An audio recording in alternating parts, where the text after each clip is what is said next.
It's on here now. The goalkeeper's beaten, and South Africa have done Shagger Sport 2010. ሰላም ጤና ይስጥልን እንደምናላችሁ የተከበራችሁና የተወደዳችሁ የሸገር ስፖርት ዊዝ አበበ ግደይ የዩቲዩብ ቻናል ቤተሰቦቻችን በያላችሁበት እጅግ አስደሳች ጊዜን እያሳለፋችሁ እንደሆነ ተስፋ እናደርጋለን። መልካሙን ሁሉም ለናንተ እንመኛለን። ታዲያ ይህንን ሸገር ስፖርት ዊዝ አበበ ግደይ የሚለውን የዩቲዩብ ቻናላችንን ሰብስክራይብ አድርጉት፣ የደውል ምልክቱን ተጫኑትና አዳዲስ ፕሮግራሞችን ስንለቅ መልእክት ይድረሳችሁ።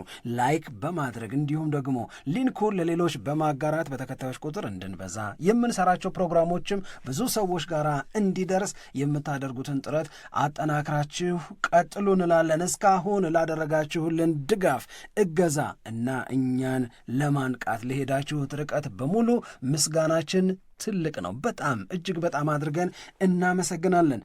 የአውሮፓ ቻምፒዮንስ ሊግ ግማሽ ፍጻሜ የመልስ ጨዋታዎች ዛሬና ነገ ይደረጋሉ።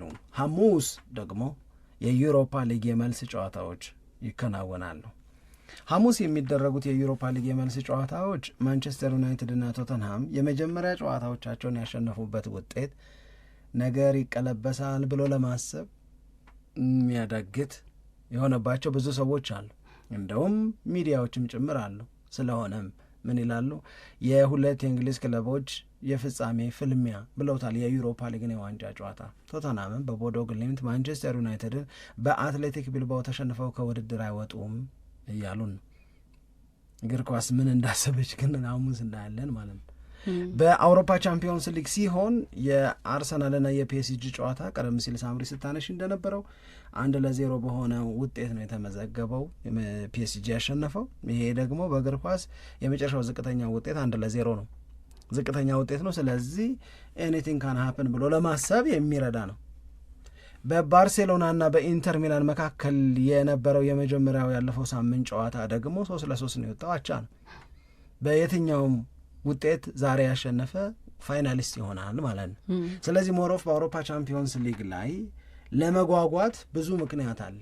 ወይም በመጀመሪያው ሳምንት ጨዋታ ላይ የነበሩት ነገሮች የዛሬንና የነገን ምሽት በጉጉት እንድንጠብቅ የበለጠ የሚያመቻች ውጤት የተመዘገበባቸው ናቸው ብሎ መውሰድ ይቻላል። ስለሚቀድመው ስለ ዛሬው ምሽት ጨዋታ እናንሳ።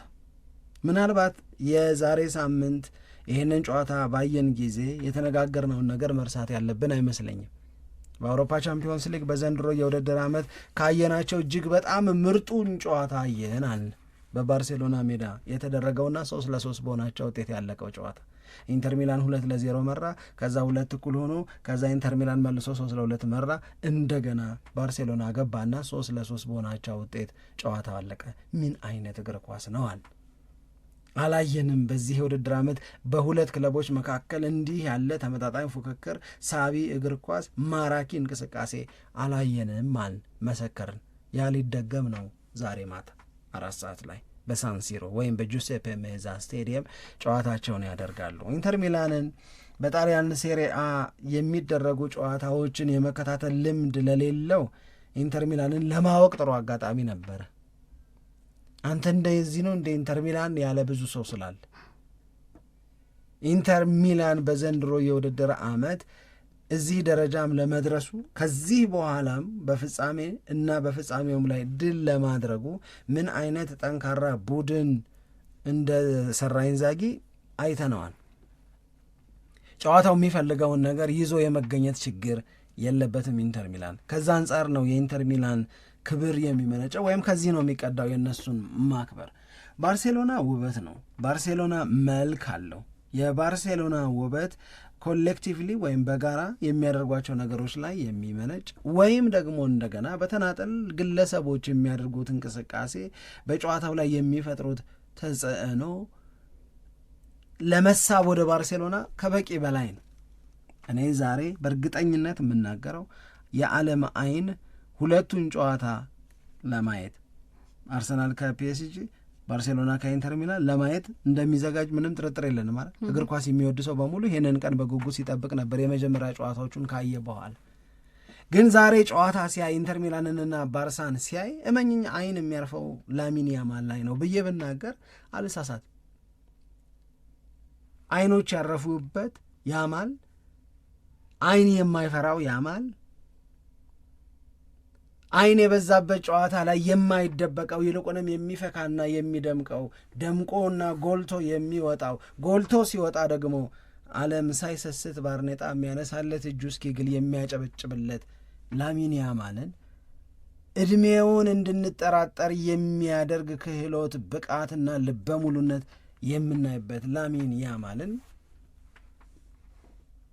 እኔ እንኳን ደክሞኝ ነበር፣ ግን እንደ ያማልን ለማየት ስል የሚል ሰውም አለ።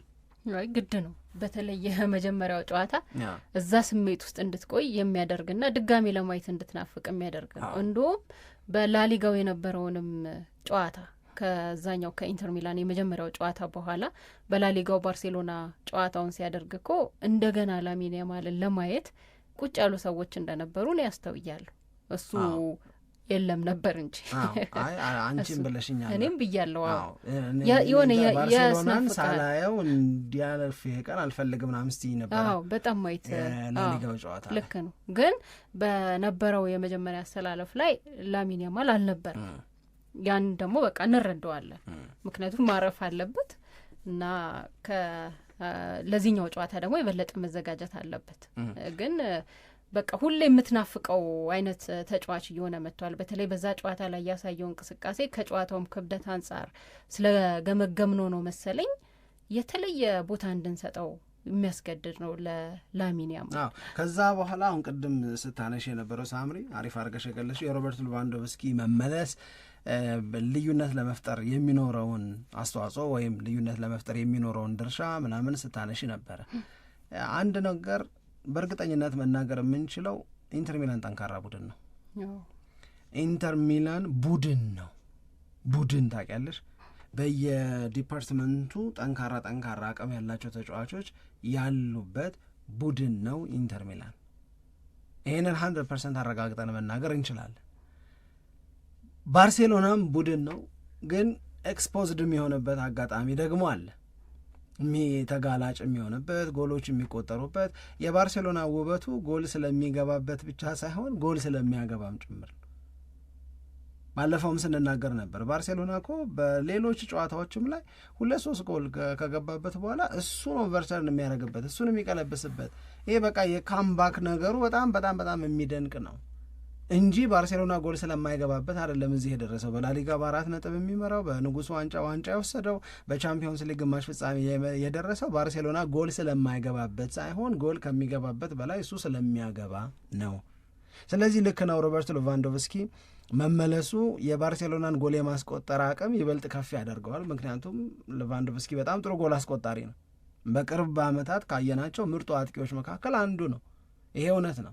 ኢንተር ሚላን ቡድን ነው። እነዚህ እውነቶች ናቸው። ግን ቅድም እንዳልኩሽ ግን አይኖች የበለጠ ትኩረት የሚያደርጉት ያማል ላይ ነው። ያማል በዛ ጨዋታ ላይ ከኢንተር ሚላን ጋር ያደረገውን ነገር ካየን በኋላ ዓለም ምን አለ፣ ሚዲያው ምን አለ፣ ያኔ በወቅቱ ያነሳነው የተወሰኑ ነጥቦች ነበሩ። ከዛ በኋላ ደግሞ ሶሻል ሚዲያው ምን አይነት ነገሮች ይዞብን መጣ ስትይ የላሚን ያማልን ዕድሜ 18 ዓመት ሊሞላ 2 ወር ይቀረዋል። በ17 ዓመት ከ200 ምናምን ቀን ሜሲ ምን ማድረግ ችሎ ነበረ? በ17 ዓመት ከምናምን ቀን ክርስቲያኖ ሮናልዶ ምን ማድረግ ችሎ ነበረ? እምባፔስ፣ ሃላንድስ የሚል እኮ መረጃ ይወጣ ነበረ። እነዚህ ናቸው ጎበዞች፣ እነዚህ ናቸው ጀግኖች፣ እነዚህ ናቸው የዓለም እግር ኳስ ላይ ገነው ገዝፈው የሚጠሩ ሰዎች አይደለም። ስለዚህ እነዚህ ገዝፈው የሚጠሩ የእግር ኳስ ተጫዋቾች ሴም ኤጅ ላይ ያማል አሁን እየፈጠረ ያለውን ኢምፓክት ፈጥረዋል ወይ? ምክንያቱም አሁን የጠሯቸው በሙሉ ታላቆቹ ናቸው። ይሄንን የእሱን ዕድሜ አልፈውታል። ሲያልፉ ምን አድርገው አለፉ ነው። 17 ዓመት ከ200 ምናምን ቀን ላይ ይህን ያህል ተጽዕኖ የሚፈጥሩ ተጫዋቾች ነበሩ ወይ የሚል። ሌሎች ደግሞ ምን ያነሳሉ? አይገርምም ይሄ ልጅ ገና 18 ዓመት ሳይሞላው እኮ ለባርሴሎና የተጫወተው ጨዋታ 100 ሞላ። ሴንቸሪ ማለት እኮ ነው። በጣም ብዙ እኮ ነው ይሄ። ስለዚህ ግድ የለም 17 ዓመት ከምናምን ላይ ለያማል የተመቻቸው ነገር ለሮናልዶ አልተመቻቸ ይሆናል፣ ለሜሲ አልተመቻቸ ይሆናል፣ ለኪሊያን ምባፔም እንደዛ ላይሆን ይችላል። ስለዚህ ሌትስ ሜክ ኢት 100 ጌም እንበለው። ሮናልዶ በ100 ጨዋታ ላይ ምን ማድረግ ይችላል? ያማል በ100 ጨዋታ ምን ማድረግ ይችላል? ሜሲስ ምናምን የሚለውን ደግሞ እናርግ ይላል። አንድ መጀመሪያ መነገር ያለበት የሚመስለኝ ነገር ክርስቲያኖ ሮናልዶን ረጅም ዓመት ያሳደደው እያሳደደም ያሰቃየው በዛ ስቃይ ውስጥ ማለፉ በደንብ የታየበት አጋጣሚ ብዙ ነው። ከብሔራዊ ቡድን ጋር ምንም አላሸነፍክም የሚለው አስተያየት አይደል? ይሄው እውነት ሊዮኔል ሜሲን አሰቃይቶታል። እሱ ለባርሴሎና ሲሆን እንጂ ለአርጀንቲና ምን አደረገ? ንጉሳችንማ ማራዶና ነው። እሱ ለባርሴሎና እንዘጥ ይበል እንጂ ለእኛ ምን አረገልን? የሚችለውን እያደረገ ጫፍ እየደረሰ በፍጻሜ ጨዋታዎች እየተሸነፈ በዓለም ዋንጫም በኮፓ አሜሪካም የሚችለውን ሲያደርግ እነሱ ሲወቅሱት እሱ ሲሰቃይ ከብሔራዊ ቡድን ጨዋታ በቃኝ ካለ በኋላ እንደገና ተቆጭቶ እንደገና ተመክሮ ከተመለሰ በኋላ እኮ ነው የዓለም ዋንጫንና ኮፓ አሜሪካን ያሸነፈው። ከዛ ስቃይ ዝም ያለው ማራዶና ማለታቸውን ትተው ሜሲስ ሜሲ ነው አሉ። ላሚን ያማል ላይ ይሄ የለም። አይገርም? ምክንያቱም ከብሔራዊ ቡድን ጋር የአውሮፓ ዋንጫን አሸንፏል። ያውም ደብዛዛ አሸናነፍ አይደለም ያሸነፈው ላሚን ያማል ሳምሪ በዛች ትንሽ ዕድሜው ገና አቦሰም ምናምን እየተጫወተ ያልጠገበ ልጅ ሆኖ ለስፔን ብሔራዊ ቡድን ከቀሩ ወይኔ ጉዳቸው የሚባል ተጫዋች እኮ ሆኖ ነበረ እኮ የአውሮፓ ዋንጫን ስፔን ስታሸንፍ ላሚን ያማል የለም ዛሬ ለስፔን ይከብዳታል ምናምን እኮ መባል ጀምሮ በዛች ውጤት ዕድሜው እሱ ኒኮ ዊሊያምስ አውሮፓ ዋንጫ ላይ የስፔን ብሔራዊ ቡድንን እንዴት እንዳገለገሉ እንዴት ፐርፎርም እንዳደረጉ እንዴት ልዩነት እንደፈጠሩ ልጅነታቸውም ጉብዝናቸውም ሲያምር ተብሎ የተነገረላቸው ናቸው እኮ። ስለዚህ ሮናልዶን ያሳደደው ሮናልዶን ያሰቃየው ነገር አያሰቃየውም። ያማለን አሸንፏላ what do you do with the national team ቢባል ይኸው ይላል።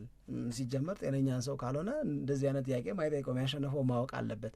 ሜሲን ያሳደደው ያስቃይ የለበትም። ስለዚህ ኮንፊደንሱን ሊጨምር የሚችል ነው። አሁን የያማል ጠላት ማን እንደሆነ ልንገርሽ። የያማል ጠላት የሚሆነው ከሆነም ላይፍ ስታይል ከተሳሳት ከረሳ ለምሳሌ እኔ እግር ኳስ ተጫዋች ብሆን እና የላሚን ያማል አይነት ክህሎት ቢኖረኝ እነ ሊዮኔል ሜሲ የጻፉትን ትልቅ ታሪክ የመጻፍ ፍላጎት በእያንዳንዱ ቀን ይኖረኛል።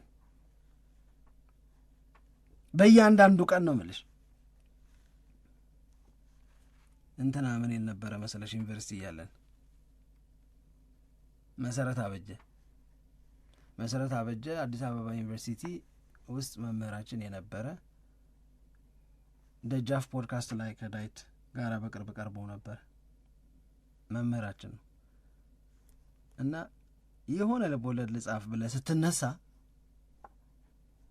ፍቅር እስከ መቃብር በተጻፈበት ሀገር ውስጥ ሆነ ይህንን እያሰብክ መሆንን አስታውስ ይላል። ገብቶሻል? ስታንዳርዱ የት ጋር እንደሆነ ባሩ የት ጋር እንደተሰቀለ አስብና ተነስ ነው። ይጭነቅህ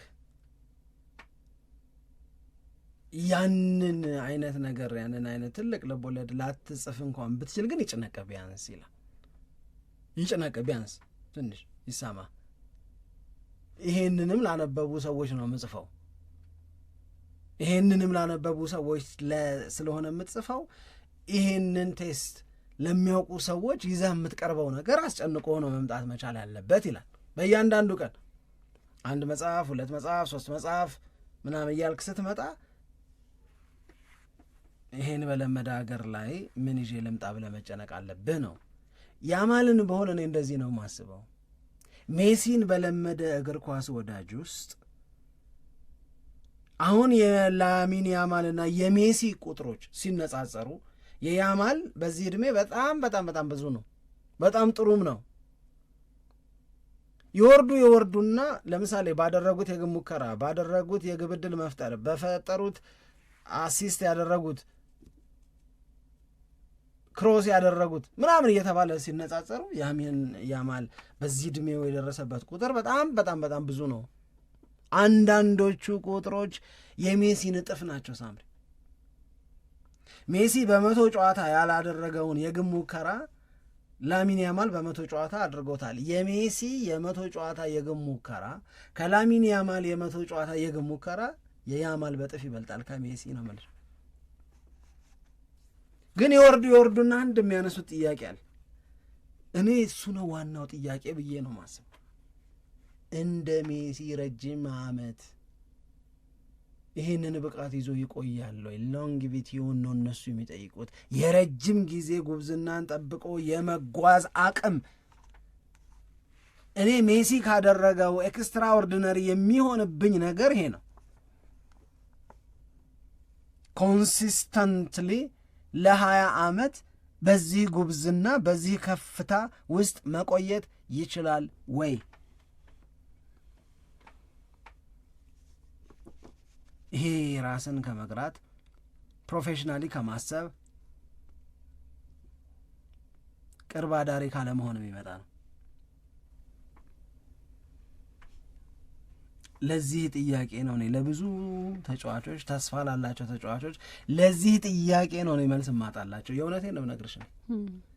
ይህንን ያህል ዓመት እንደዚህ አይነት ብቃትን ጠብቆ ዲሲፕሊንድ ሆኖ ሁሉን ነገር አሸንፈሽ በግልም በብሔራዊ ቡድንም በክለብም ግን ደግሞ የማይበርድ የማይቀዘቅዝ የማሸነፍ ፍላጎት ይዞ መቆየት እሱ ነው ኤክስትራኦርዲነሪው ነገር ለኔ። ለአንድ ዓመት ለሁለት ዓመት እንደ ሜሲ ጎበዝ ልጅ ልናይ እንችላለን።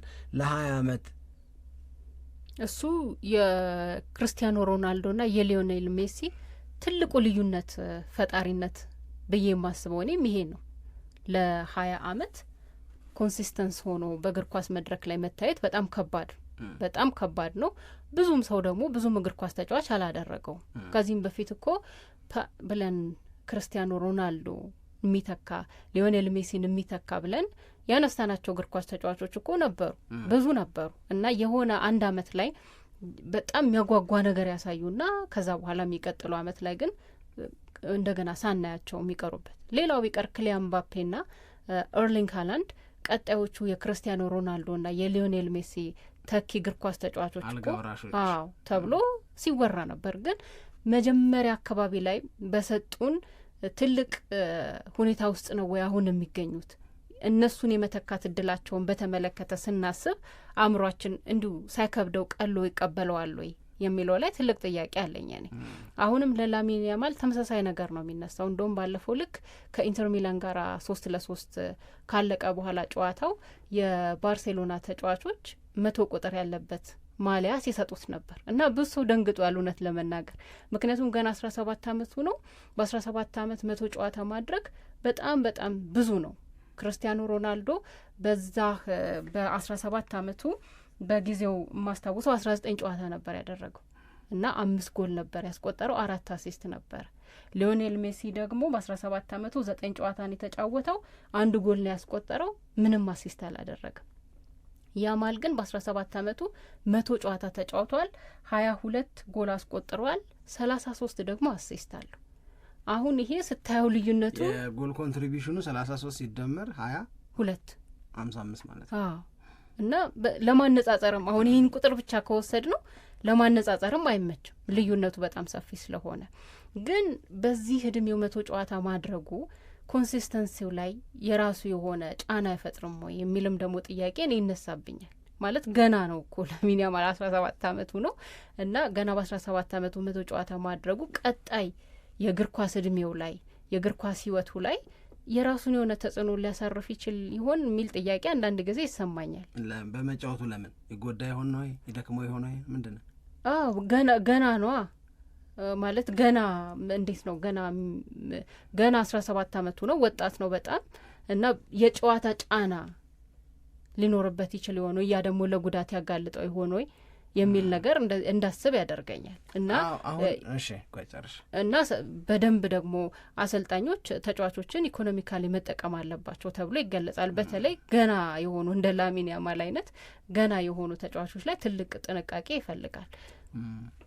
ይሄ ነገር ይነሳብኛል። ሌላው ግን በጣም ትልቁ ስጋት የሚሆነው ቅድም አንተ ያነሳው ነው፣ በቀደሙን ፕሮግራማችን ላይ ያነሳ ነው የላይፍ ስታይል ጉዳይ። እዛ ላይ ከተዘናጋ ብዙ ነገሮች ሊበላሹ ይችላሉ። አዎ ሁለቱንም ነገሮች ላይ ሀሳብ የምንሰጠው ምንድን ነው መሰለሽ፣ አሁን ላሚን ያማል ብዙ በመጫወቱ ከማያሳስባቸው ሰዎች መካከል አንዱ ነኝ። ይሄ መሮጫ ጊዜው ነው። በ17 ዓመቱ ካሮጠ መቼ ሊሮጥ ነው? በደንብ ይሩጥ እንጂ አሁንማ ይሩጥ። የመጫወቻ ጊዜውን እንደዚህ ያሳጥረው ይሆን የሚል ስጋት እኮ ነው እኮ እሷ ወደ እሱ ልመጣልሽ ነው። ሁለተኛው ብዙ በእድሜ ትንሽ ለሆኑ ተጫዋቾች የሚደረገው ጥንቃቄ ጫና መቋቋም አቅቷቸው ጫና እንዳያጠፋቸው ነው። ለምሳሌ ባርሴሎና ከኢንተር ሚላን ዛሬ ይጫወታል። በዚህ ጨዋታ ላይ የቡድኑ ማሸነፍ እነማን ላይ የተንጠለጠለ ነው? ወይም ለባርሴሎና ማሸነፍ ለምሳሌ በጣም በሚገርምሽ ሁኔታ አንድ አርቲክል ላይ ምን ይላል? ድሮ እችን ነገር አውቃታለሁ። ካርለስ ፑዮል ወይም እብዱ ፈረስ በሚል ቅጽል ስም የሚጠራው የባርሴሎና ተጫዋች ሜዳ ላይ ሲጨንቀን ወይም ተጋጣሚዎቻችን ጎል ሲያገቡብን በአይናችን ዞር ብለን የምንፈልገው ሮናልዲኒዮን ነው አለ። ዞረን እንፈልገዋለን አለ እና ፈልገን ስናገኘው ሮናልዲኒዮ ተረጋግቶ ካየነው የሆነ ነገር እንደምናደርግ ነው ውስጣችን የሚሰማናል። ለመፍትሄ የምንፈልገው ሮናልዲኒዮ በእኛ መሰበር ውስጥ ከሆነ ያልቆልናል።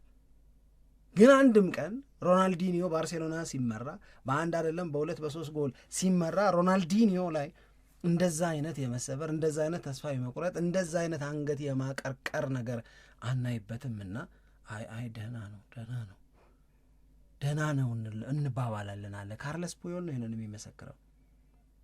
ይሄ ማለት ምን ማለት ነው? ሮናልዲኒዮ ሜዳ ላይ ባርሴሎና ጎል ሲገባበት ከተረጋጋ፣ ቶሎ ጨዋታውን የመጀመር ፍላጎት ካሳየ፣ አሁንም የቡድን ጓደኞቹን በርቱ የሚል ከሆነ እሱ ከበረታ ምንም ችግር የለም አለ። ባርሴሎና ምንም ነገር ሊያደርግ ይችላል ብለን እናምናለን። አረጋጊያችን ነው ሮናልዲኒዮን። ይሄንን ክብር ብዙ የእግር ኳስ ተጫዋቾች አያገኙት። ሲጨንቅሽ ዞር ብለሽ የምታዩ ካለ እኮ በጣም በቃ ህይወት እኮ አሪፍ ነው። እውነቴን እኮ ነው። ሲጨንቅሽ ይሄ አንቺ ትሞክራለሽ የምትሞክራቸው ነገሮች አንዳንዶቹ ይበላሻሉ፣ አንዳንዶቹ ጥቂት ስኬት ይኖራቸዋል። ግን ከኋላ ገባሽ ዞር ብለሽ የምታዩ የሚጠብቅሽ እንዳትወድቂ ድጋፍ የሚያደርግልሽ ሰው ካለሽ እኮ አንደኛ የምትሞክሪበት ልበ ሙሉነት በራሱ ስኬታማ የማድረግ እድሉን ይጨምረዋል። ልበ ሙሉ ነው። ማንም ሳይኖርሽ የምትሞክሪው ሙከራ ከወደቅሽ ወድቆ መቅረት ምናምን እያልሽ የምትፈሪ ከሆነ ደግሞ ያዝ ያረግሻል አንቺና ስኬት የምትገናኙበትን እድል። ባርሴሎና ዞር ብሎ የሚያየው ሮናልዲኒዮን ነበረ። ከዛ በኋላ ሜሲን ነው የሚያየው። የባርሴሎና ጓደኞቹ ሜሲን ያሉ እነዚህ ጌም ቼንጀሮች ስለሆኑ ነው። አሁን አንቺ የምነግርሽን ነገር ልታኙ ትችላለሽ ሳምሪ። 17 ዓመት ከ200 ምናምኑ ቀን የሆነን ጎረምሳ ሮናልዲኒዮን እና ካርለስ ፑዮል እንደሚያዩት ሜሲን የሚሲ የቡድን ጓደኞች እንደሚያዩት ለመፍትሄ የምናየው እሱን ነው አላሉም? አሁን የባርሴሎና ተጫዋቾች ይህ ወጥቶልሻል፣ ቢቢሲም ላይ ማየት ትችላለሽ። ለመፍትሄ በቃ የምናየው ያማልን ነው። ያማል ካንዱ ሰምቲንግ ብለው ነው የሚያምኑት። የሆነ ነገር ያደርጋል ብለው ማመን ጀምረዋል። አሳፍሯቸው ደግሞ አያውቅም። የብዙ ተጫዋቾች ላይ የሚቀርበው ትችት ምንድን ነው ሳምሪ? እናስታውስ። ትልቅ ጨዋታ ላይ ይጠፋል የምንለው ተጫዋች አላለን እንዴ? ላሚን ያማልን የትልቅ ጨዋታ ላይ ሲደምቅ እንጂ ሲጠፋ አይቼው አላውቅም። ፎርዛት ማተር እውነትን እንነጋገር ካልን ማለት ነው። ከዛ በኋላ ስለ እሱ የተሰጠን አንድ ምስክርነት ልንገርሽ። ይሄ ልጅ ለማን ይቀርባል? ለሜሲ ይቀርባል ወይስ ለክርስቲያኖ ሮናልዶ ተባለ። ልቡ የሮናልዶ ክህሎቱ የሜሲ ነው ተባለ። ተቀላቅሎ ዊሊያም ባላንጌ ምን አለ? ለምን እንደዛ እንዳለ ልንገርሽ። ከጨዋታ በፊት እና ከጨዋታ በኋላ የሚናገራቸው ነገሮች በዚህ ዕድሜ ማንም ሲለው ሰምቼው ማላውቀውን ልበ ሙሉነት የማይበት ነው አለ። አያም ዘ ቤስት ምንም ችግር የለበትም ይልሻል አለ ያማል። ሮናልዶም ይላል አያም ዘ ነምበር ዋን አያም ዘ ቤስት፣ ማንም ከኔ የሚሻል የለም፣ ማንም ከኔ የሚበልጥ የለም ብሎ ራሱን የሚያጀግል ለራሱ ፖዚቲቭ ኢነርጂ የሚሰጥ ያ የረዳው በዛ ደግሞ የምር የተከበረም በዛ ደግሞ በጣም የተጠቀመም። ምክንያቱም ክርስቲያኖ ሮናልዶ አያም ዘ ቤስት ቢል ቤስት ሆኖም ደግሞ ሜዳ ላይ እያሳየን ዴሊቨር እስካደረግሽ ድረስ ብታወሪ እኮ ምንም ችግር የለው። ያማል ይሄንን አላለ። ያማል እኮ በቀደማል ምን ችግር አለው እስካሸነፍኩኝ ድረስ እንደዚህ ብዬ እስካሸነፍኩ ድረስ ማንም አፉን ሊከፍትብኝ አይችልም አለ። ማንም ሊያወራ አይችልም ስለኔ አለ። ወሬ ብቻ ምናምን አይለኝም አለ። ለምን እንዲህ ያለ የሚለኝ የለም አለ። እስካሸነፍኩ ድረስ ሜዳ ላይ ውጤት እስካመጣው ድረስ ብሎ እኮ የሚናገር ሰው ነው ሳምሪ። እኔ ይህንን ልጅ ለዛ ይመስለኛል ዊሊያም ባላንጌ የክርስቲያኖ ሮናልዶ አይነት እኔ ጎበዝ ነኝ፣ እኔ ምርጥ ነኝ፣ እኔ አንደኛ ነኝ ምናምን የሚለውን ነገር የሚናገር የተናገረውን ነገር ደግሞ የሚያደርግ he can do something special ምንም ጥርጥር የለውም። ይህንን ነገር ያደርጋል። አንዳንድ የሚገርሙኝን ነገሮች ልንገር። በአንድ ወቅት 2007 አካባቢ ይመስለኛል ሟች ኮቢ ብሪያንት የባርሴሎና ሄዶ የባርሴሎና እየጎበኘ ነበረ። ካምፕኑን እየጎበኘ ነው። ካምፕን ማግኘት የፈለገው አንዱ ዓላማው ሮናልዲኒዮን ከሮናልዲኒዮ ጋር ወዳጅ ናቸው። ያ የቅርጫት ኳስ ማሊያውን ይሄ የእግር ኳስ ማሊያው ምናምን ሰጠው፣ ተቃቀፉ። አንድ ጀግና ሌላ አንድ ጀግና ሲያገኝ የሚኖር አይነት መከባበር ውስጥ አለፉ። ቴንኪዩ ምናምን ተባባሉ፣ ተመሰጋገኑ። ጉብዝናውን ነገረው ኮቢ ብሪያንት ለሮናልዲኒዮ። በቃ እንዲህ ያለን ጊዜ ከዓለማችን ምርጥ ጋራ ማሳለፌ በጣም ደስ ብሎኛል ይላል። ምርጡንም አላሳይህ አለና ወሰደው። አይተው በእናትህ ምርጥማ አንተ ነህ። ኖ የዛሬውን አይደለ የነገና የረጅም ጊዜ የዓለማችን ምርጡ ይሄ ልጅ ነው ብሎ ሜሲን አሳየው። ኮቢ ብሪያንት ያንን ልጅ ዝም ብሎ ለማሞገስ ምናምን የተባለ መስሎት ነበር። ሮናልዶ እግሩም ብቻ ሳይሆን አይኑ ብቻ ሳይሆን ልቡም ቀናም ነው። በቃ ያንን ልጅ መሰከር። ይሄንን ፎቶ ሁልጊዜም ሳየው ይሄንን ሲያደርግ ስላየሁት ላይቭ ጨዋታውን በጣም እጅግ በጣም ደስ ይለኛል። የእውነት ነው የምነግርሽ ሳምሪ። ሮናልዲኒዮ ሊዮኔል ሜሲን አዝሎት አይተሽ ታውቂያለሽ? አይተሽዋል እሱን ፎቶ? የመጀመሪያ ጨዋታ ይሄን ጎል ሲያገባ አሲስት ያደረገው ሮናልዲኒዮ አሲስት አድርጎት ይሄንን ኮስ ሜይ 1 2005 ላይ የመጀመሪያ የባርሴሎና ጎሉን ሲያገባ አዝሎት የሚታየው ሮናልዲኒዮ ነው።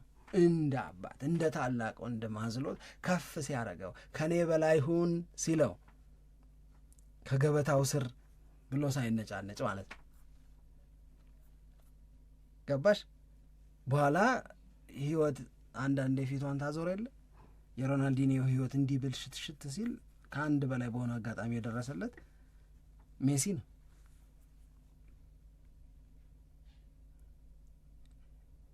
ሁለት ሺህ 7 ላይ ይሄ ከሆነ በኋላ ኮቢ ብሪያንት ይህንን ምስክርነት ከተሰጠ በኋላ ስለ ያማል ደግሞ ልንገርሽ። የዩኒሴፍ ሜሲ በጣም ቫይራል የወጣ ፎቶግራፍ አይገርምም? የእርዳታ እንትን ላይ ሜሲ ገላውን እያጠበው ነው። ያማል እንደዛ አይነት የዩኒሴፍ እኮ ነው። የዩኒሴፍ ካምፔን ነው። ፓርትነር አይደለ? ከባርሴሎና ጋር ዩኒሴፍ አብሮ ይሰራል። የዛን ሰዓት ላይ በነገራችን ላይ አባትና እናቱ ተለያይተዋል። ሞሮፍ አባቱ ፍሬንድሊ ፊገር ነው ለልጁ ለላሚን ያማል። የጓደኛ አይነት ነው። የማድሪድ ደጋፊ እኮ ነው ሰውየው የነበረው አረተኛውን እንጀራ የባርሴሎና አላለም ሰጣሻል እሱ አረ እንጀራ የምበላውን በባርሴሎና ነው ብሎ ማድሪድ እንትን ብሏል። እና ብቻ እንደዛ አይነት ነገር ነው። ፍሬንድሊ ነው አባትየው እና የልጁ ድርጊቶች አንዳንድ ነገሮችን ልንገርህ ዝም ብሎ እኔን ፋሲኔት የሚያደርገኝ ነገር የባርሴሎና ልማድ ላማሲያ ላይ እዛው ተወላጅ የሆኑ በላማሲያ አካዳሚ የሚገቡ ጩጬዎች የታክሲ ነው የሚሰጣቸው ወይም ታክሲ ነው የሚመደብላቸው። ያ ታክሲ ምንድን ነው የሚያደርገው? ያደርሳቸዋል ላማሲያ አካዳሚ ውስጥ፣ ከዛ በኋላ ይመልሳቸዋል። ከሌላ ሀገር ግን መጥተው ላማሲያን ጆይን የሚያደርጉ ወይም የባርሴሎናን አካዳሚ ጆይን የሚያደርጉ ግን መኝታ አላቸው እዛ። ህጉ ይሄ ነው፣ ደንቡ ይሄ ነው። ገብቶሻል አይደል? ለምሳሌ ሜሲ ከአርጀንቲና ሄዶ 13 ዓመቱ ላይ ላማሲያን ጆይን አድርጓል። ፋብሪሃዝ ደግሞ ከዛው ላማሲያን ጆይን ካደረገ ወይም ደግሞ ጄራር ፒኬ እዛ ጆይን ካደረገ ምናምን እነሱ ቤት እየተመላለሱ ነው፣ መመላለሻው ትራንስፖርት ይመደብላቸዋል። ላሚን ያማል ከባርሴሎና ስቴዲየምና ከአካዳሚው 20 ማይል ላይ ርቀት ነው ያለው ቤቱ። የእናትየው ቤትና አባትየው የሚኖሩበት ቅርብ ለቅርብ ነው፣ ብዙም ሩቅ አይደል። ግን ባርሴሎናዎች በጣም በጣም በጣም ልጁን ስለተረዱት ምን አደረጉ ነው አንዳንዴ ፕሪንሲፕል የሚባለውን ነገር መጣስ ይገባል አሉና ላሚን ያማል ለማንም ተደርጎ በማያውቅ ሁኔታ አካዳሚ ውስጥ እንዲኖር ተደረገ። እንዲመላለስ አልተፈለገም። ለምንድን ነው ይሄ የተደረገው ተብለው ሲጠየቁ የነበረበት ኢንቫይሮንመንት ምቹ ስላልሆነ እና ልጁ ላይ የምናየው ችሎታ ደግሞ በጣም አሪፍ ስለነበረ ከዛ ኢንቫይሮንመንት ፕሮቴክት ልናረገው ይገባል ብለው ነው። ያቺ ልበ ሙሉነት ያመጣች ምንም አይመስለውም አሉ ሳምሪ። ምንም አቴንሽን የምትይው ትችት የምትይው ጫና ምናምን የምትይው ምንም አይመስልም። እኔ ደግሞ እንትናን አምነዋለሁ በባርሴሎና እና በሜሲ እና በባርሴሎና አካዳሚ ተጫዋቾች ጉዳይ ዊሊያም ባላንጌን በጣም ነው ማምነው። ዲቴል ነው የሚያውቃቸው። በዕለት ተዕለት ማን ምን እንዳለ ምናምን ነገር ነው የሚነግርሽ። እናትና አባቱ በምን እንደተጣሉ ሁሉ ሊነግርሽ ይችላል። እናትየዋ እንዲህ ብላ አባትየው እንዲህ ብሎ ምናምን ሊልሽ ይችላል። ዚስ ማች ዲቴል ያውቃል። ምንም አይመስለው የሚልና እሱ እኮ ነው ይሄንን ወሬ ያወራው። ባይ ዘ ወይ ልቡ የሮናልዶ ስለ ራሱ የሚሰማው ስሜት እንደ ሮናልዶ፣ ችሎታው እንደ ሜሲ ነው። ወደ አንቺ ሳመጣው ታዲያ ይሄንን ወሬ ካወራው በኋላ ጫና አይሰብረውም ነው ባጭሩ ባላንጌ እየነገረን ያለው። ምንም አይመስለውም። ለምሳሌ በቀደምነት ያለው ነገር ሰምተሽዋል አይደል? ከባርሴሎና እና ሪያል ማድሪድ ተጫውተው የንጉሥ ዋንጫን ጨዋታ ሲያሸንፉ የዘንድሮ ሪያል ማድሪድ አይቋቋመንም ማለት ነው። ይህም ራ የፈለገው ነገር አይቋቋመንም ማለት የኛ ኩዮች አይደሉም ማለት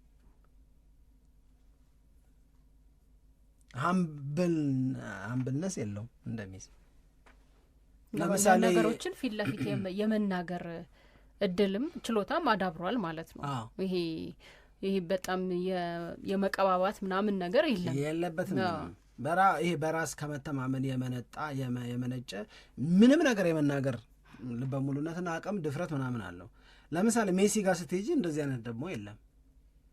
ሜሲ የባርሴሎናን ቡድን እንደተቀላቀለ መልበሻ ቤት ውስጥ ለአንድ ወር አንድን ሰው ጉድ ሞርኒንግ አላል። ጄራር ፒኬ እኮ ነው ይሄንን የሚናገረው እና ምን ብሎ አስበው እንደነበር ታውቅ። ለአንድ ወር ሰው አይናገርም። ለአንድ ወር ሙሉ ለአንድ ወር አካባቢ ምንም ቃል አላወጣም። ምንም ነገር አልተናገረም። ምንም ነገር አላለም። ወሬውን ሰምተዋል። የእድገት ውስንነት ያለበት ልጅ ነው። አንደበቱም አይናገርም ማለት እርስ በርስ በቃ ግዴታ ነው ለመገመት ነገሩን ክፍት አደረገላቸው። አንድ ወር ሙሉ እኮ ከባድ እኮ ነው። ኤወርድ አላለም አለ በቃ ኤወርድ አንድ ወር ሙሉ ምንም አላለም። እና ሜሲን ሲገልጸው ምን እንደሚልሽ ታውቂያለሽ? ሜሲን ሲገልጸው ጄራር ፒኬ የመጨረሻ ኪዩሪየስ ነው ነገሮችን በጥንቃቄ ነው የሚያየው። ከመናገሩ በፊት ያስተውላል።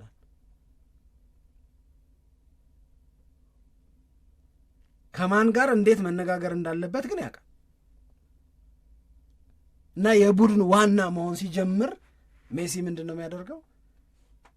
ፍሬሙን ይሰጥሻል። ለምሳሌ ኔይማር ባርሴሎናን ጆይን ሲያደርግ እኮ ሲቀላቀል ሜሲ ለኔይማር የነገረው ነገር እኮ አለ። አይ ኖ ዩ አር ብራዚሊያን፣ ምን እንደሚያስደስት፣ ምን እንደምትፈልግ፣ ምን እንደምትወድ፣ ምን እንደምታረግ አውቃለሁ ምናምን ብሎ እኮ ነግሮታል አሉ። ሲኒየር ተጫዋቾች ባርሴሎናን ሲቀላቀሉ አፕሮች የሚያደርግበት መንገድ መስመር ነገሮች እንዳይስቱ ያደርጋል አለ። ከአካዳሚ ወጥተው ደግሞ ዋናውን ቡድን የሚቀላቀሉ አይነት ተጫዋቾች ሲመጡ ደግሞ ፕሮቴክሽኑ ልነግራችሁ አልችልም ይላል። አይቷላ ከታላቁ ከሮናልዲኒዮ እንዴት ፕሮቴክት እንደሚያደርጋቸው ልነግራችሁ አልችልም። ፕሮቴክት ያደርጋቸዋል፣ ይመክራቸዋል፣ እንዲህ ማድረግ አለባችሁ ምናምን ይላቸዋል።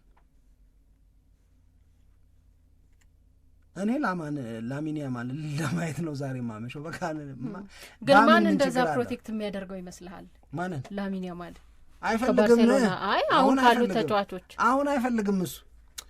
አንዳንድ ሰው አለ አይደለ ሳምሪ፣ የሆነ ልዩ ሰው እኮ አለ አይደለም። አሁን እንግዲህ ጨዋታ ላይ ሲሆን ለምሳሌ ሊዮኔል ሜሲ ተወደደም ተጠላ አዳዲስ የሚመጡ ተጫዋቾችን ልክ ሮናልዲኒዮ ሜሲን ፕሮቴክት አደረገው እንዳል ነው ላሚን ያማልን በባርሴሎና ቤት በዛ ልክ ሊረዳው ወይም ያንን ፕሮቴክሽን ሊሰጠው የሚችል ተጫዋች አለ ወይ? ቢፈልግም ባይፈልግም እነሱ ናቸው። ግን ቅድም እንዳልከኝ ከሆነ እነሱ ናቸው የእሱን እንትን የሚፈልጉት። እኔ እኮ እንደዛ ነው እኮ ነው የምልሽ እኮ እሱ ነው ዞር ብሎ ለመፍትሄ ያዩት ነው እያልኩሽ እኮ ነው። አንደኛ ሲቹዌሽኑም ደግሞ የተለያየ ነዋ። ሲቹዌሽኑ በምን ይለያያል ብትኝ፣ ሜሲ ዋናውን ቡድን ሲቀላቀል ዋናው ቡድን ውስጥ እነማን ነበሩ? ዓለም ዋንጫን ያሸነፉ ተጫዋቾች ነበሩ እኮ እንደነ ሮናልዲኒዮ አይነትና ሌሎች ብራዚሊያኖች ዓለም ዋንጫን ካሸነፉ በኋላ እዛው ባርሴሎና ውስጥ የነበሩ ተጫዋቾች አሉ። ጃይንቶች ናቸው። እንዲህ ዞር ብትይ ሳሙኤል ኤቶ አለ፣ ጀግና ኮከብ ነው። እንዲህ ስትይ ከፖርቹጋል ጋር እና ከፖርቶ ጋር የሚገርም ተጫዋች የነበረው ዴኮ አለ። ከዛ እዛው የባርሴሎና የሆኑ ደግሞ በጣም ትልልቅ ተጫዋቾች እኮ አሉ። ገባሽ? የእነዚህ ዋና ባንዴ መሆን አትችም። ያውም በሜሲ ጭምትነት፣ በሜሲ ባህሪ፣ በሜሲ ፐርሶናሊቲ ያንን ልታመጫው አትችም። ስለዚህ ፕሮቴክሽን ይፈልጋል። ፔኔትሬት ማድረግም ደግሞ በጣም ከባድ ነው። ገብቶሻል? ቻምፒዮንስ ሊጉን አሸንፈዋል። ኤኒቲንግ ማድረግ የሚችሉ ተጫዋቾች ናቸው። ኤኒቲንግ ነው እኮ ማለት።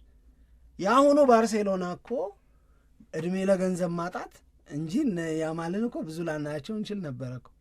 በድሮ ሀብታምነቱ በድሮ መጅራጭነቱ ምናምን ቢኖር እነ ኩባርሲን የማየት እድላችን፣ እነ ፔድሪን፣ እነ ጋቪን፣ እነ ያማልን ምናምንን የማየት እድላችን አይዳውት። ግን ይሄ ጩጬ ልበ ሙሉ ነው በጣም ነው። በእርግጠኝነት ነው ነግርሽ ነ አይሞቀውም፣ አይበርደውም። ላሚን ያማል አይሽኮረመምም። ጠባቂ አይፈልግም። እንደዛ የማድረግ ደግሞ አብዛኞቹ ልጆች ራሳቸው ጠባቂ የሚፈልጉ ናቸው። ፎርዛት ማተር አሁን እነ ሲኒየር የምታያቸው ተጫዋቾች ከጠራሽ እነ ሮበርት ሌቫንዶቭስኪን እኮ ነው የምጠሪው ሲኒየር ከተባለ። እነ ራፊኒያ ልትል ትችላለህ፣ ዲዮንግ ምናምን ልትል ትችላለህ። ትንሽ በቃ የተሻለ ጊዜ ያሳለፉ በባርሴሎና እና በእድሜም ትንሽ ከፍ ያለው ምትላቸው ልጅ አዝላ እንደ ማለት ምን አንዳንዶቹ ተጫዋቾች አሁን የባርሴሎና ውስጥ ያሉት ያማልን እንጠብቅ ካሉ መታዘል የሚገባት ልጅ አዝላ አይተሽ ታውቂያለሽ? አይተሽ አታውቂም? እንደዛ ማለት ነው የሚሆነው። አሁን ኩባርሲ ልጠብቀው ቢል ከባድ ነው። ይሄ ግን የተለየ ነው።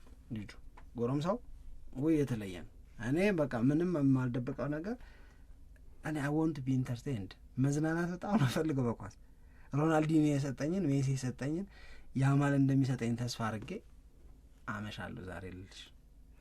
ዝግጁ ናቸው ወይ ነው የምንለው እንግዲህ አድማጮቻችንን። ዛሬ የሚደረገው የኢንተር ሚላንና የባርሴሎና ጨዋታ በጣም በጣም በከፍተኛ ደረጃ እየተጠበቀ ነው የሚገኘው። እኔ ደግሞ ይሄኛው ስታይሉ ይገርመኛል። ሁለት መነጽር የሚያደርገው ብሎንድ ሄር ምናምን አድርገው ምን አሁን ይሄ ጨንቀዋል ታያለች። ምንም አይመስለውም። እስቲ ዛሬ ምሽት ሁላችንም የእሱን የጨዋታ እንቅስቃሴ ለማየት በጣም ፍላጎት አለን። በጨዋታውም ላይ ደግሞ ልክ እንደ ባለፈው ሳምንት ሁሉ የበለጠ ነጥሮ የሚወጣበት እድል ሊኖር ይችላል ብለን ነው የምንገምተው። በተለይ የሮበርት ሉዋንዶስኪ ደግሞ መመለስ ቅድም እንዳለው ከላሚን ያማል ጋር ሆኖ ለባርሴሎና የበለጠ ጎል የመስጠት እድሉን ከፍ ያደርጋል። ግን በኢንተር ሚላንም በኩል ይህን ፎቶ አብራሪልኝ። ካፕሽኑን ይኸው መጀመሪያ ጌቲ ኢሜጅ ያወጣው ነው።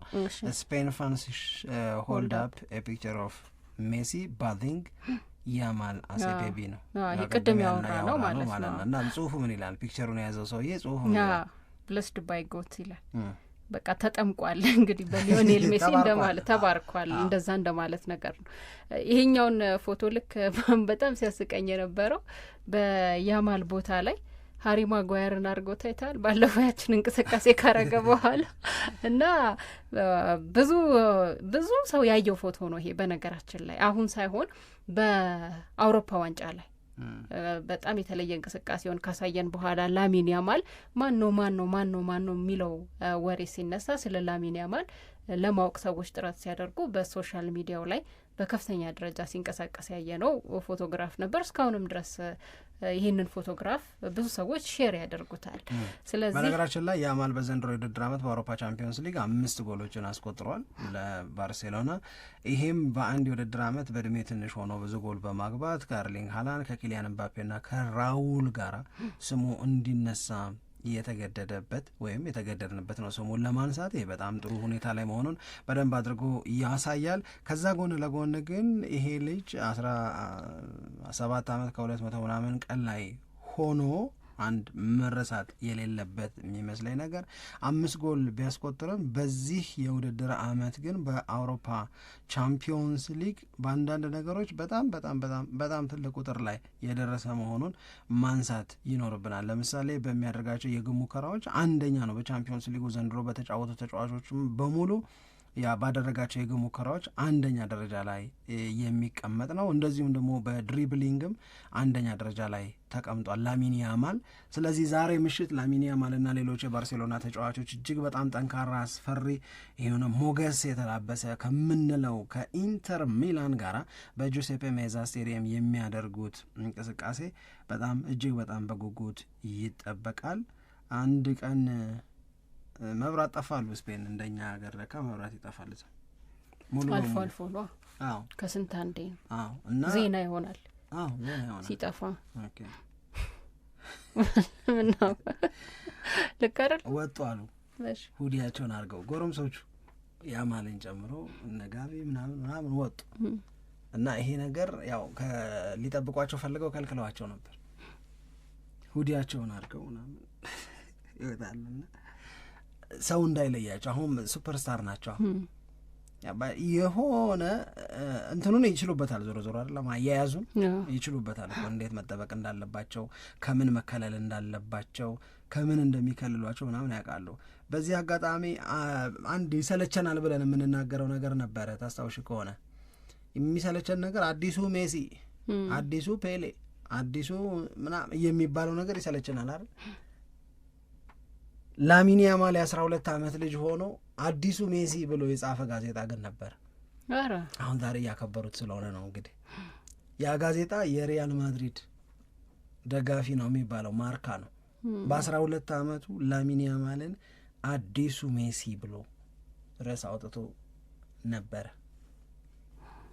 ብለው ነው ደግሞ እነዚህ ቢዘባረቁት አንላቸው መቼም። አይ እሺ፣ ለማንኛውም የምሽቱን ጨዋታ በተመለከተ የተለያዩ ነጥቦች አንስተናል። በዋናነት ግን ላሚን ያማል ያው ልዩነት ፈጣሪ ይሆናል ተብሎ ስለሚታሰብ ያየነው ነገርም ደግሞ እንደዛ እንድንናገር ስለሚያስገድደን በላሚን ያማል ችሎታና እንደዚሁም ደግሞ ተያያዥ ጉዳዮች ላይ የተለያዩ ነጥቦች ስናነሳ ነበር። እናንተም አድማጮቻችን ምን ማለት ትፈልጋላችሁ ስለ ላሚን ያማል? አስተያየቶቻችሁን እናስተናግዳለን። ሁላችሁም መልካም ቀን ይሁንላችሁ። ኢትዮጵያ ለዘላለም